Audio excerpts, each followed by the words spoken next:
Imagine having a farmland that you toiled on for weeks, sowing a crop that would feed your family. You wait eagerly for the time of harvest to come. But when it does, your neighbor steps in and says, "My ancestors owned this land in the 12th century, so I am going to take it from here on.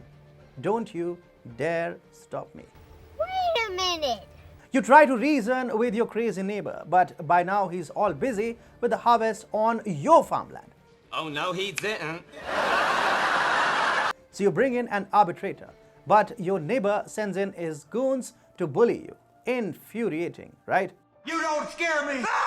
This is what China is doing in the South China Sea, this time to Indonesia. It claims historical maritime rights over the entire region. If other countries challenge Chinese hegemony, the Chinese People's Liberation Army and fishing militia start bullying them. China doesn't let others fish, drill oil, and explore other resources in their own waters. And now an angry Indonesia is bringing in Russia and Britain to fight Chinese aggression. Hi and welcome. This is TFI Global, the foreign affairs and geopolitical analysis arm of the TFI Media Group. I'm your host Atul Mishra, and in this video, I will tell you how Indonesia roped in Russia and Britain to fight China's claims in the Natuna Sea. Let's begin. Indonesia is done with China's bullying, and now it wants to rope in Britain and Russia to fight Chinese bullying. Of course, when someone like Xi Jinping starts bullying you, it makes sense to bring in a man who served as a KGB officer for 16 years. Anyhow, why is Indonesia bringing in Britain and Russia, and what is the Sino-Indonesia dispute all about? Joko Widodo was a happy man. I mean, you can't complain about your life if you grew up as a commoner and ultimately became the president of Indonesia, a country that never had a president from a non-elite political or military background before. But if you are the leader of an Indo-Pacific country, and that too in Southeast Asia, there's one man who would never let you live peacefully, and that's Xi Jinping. Unlike Vietnam or Philippines or some other ASEAN countries, Indonesia is not a party to the South China Sea disputes. But Xi Jinping always finds a way to lay claim over other territories. So the Chinese Communist Party said that its 9-dash line covers the exclusive economic zone of the Natuna Islands. Oh yes, I forgot to tell you what the 9-dash line is. It is an artificial boundary invented by the CCP that covers most of the South China Sea. And China says that it owns this entire maritime area and all the riches it has to offer.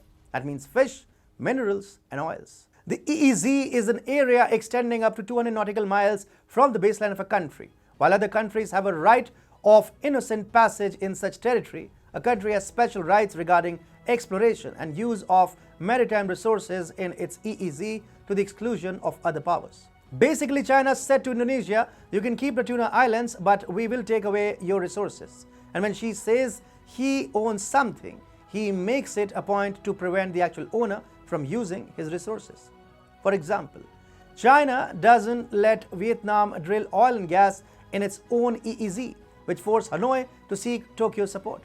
Similarly, China doesn't let the Philippines drill oil in its own waters either, which ultimately forced Manila to start drilling in open defiance to China. In fact, China imposes annual summer fishing bans in the South China Sea because she says that this is my sea and I want to have all the fish alone. Joko Widodo has pursued Indonesia's traditional diplomatic approach of being equidistant from both the United States and China. Like most other ASEAN countries, Indonesia doesn't want to take sides between the two rival powers despite all the Chinese bullying. But Widodo can no longer afford to be non-aligned. Social media rumors have surfaced in the past that have portrayed Widodo as China-friendly and even pro-communist. Now Widodo must show that he is still very much an Indonesian leader. This is why Jakarta is letting a consortium of Britain's Harbour Energy and Russian state oil company Zarubezhneft lay a pipeline across the northern Natuna Sea to connect with Vietnam's offshore network. When these two nations are financially involved, the stakes are bound to go higher in the South China Sea, and China will be forced to control its belligerent attitude. The two companies have already announced that they have found a modest gross gas resource of 600 billion cubic feet. The discovery followed the drilling of two appraisal wells in the Tuna block about 10 kilometers away from Indonesia's EEZ. The drilling had gone ahead despite Beijing's claims that the area fell within its self-declared sovereign area called the 9-dash line. Earlier, Indonesia also sought defense technology from New Delhi in a bid to improve its security apparatus and counteract Chinese expansionism in the region, after China once again asked Jakarta to stop oil and gas drilling in the Natuna Islands. Indonesia is also considering sending in fishermen to report irregular activities in the waters north of the islands. Indonesia is thus turning increasingly antagonistic towards China. It no longer cares about soft diplomacy and is ready to make Beijing pay for its expansionism.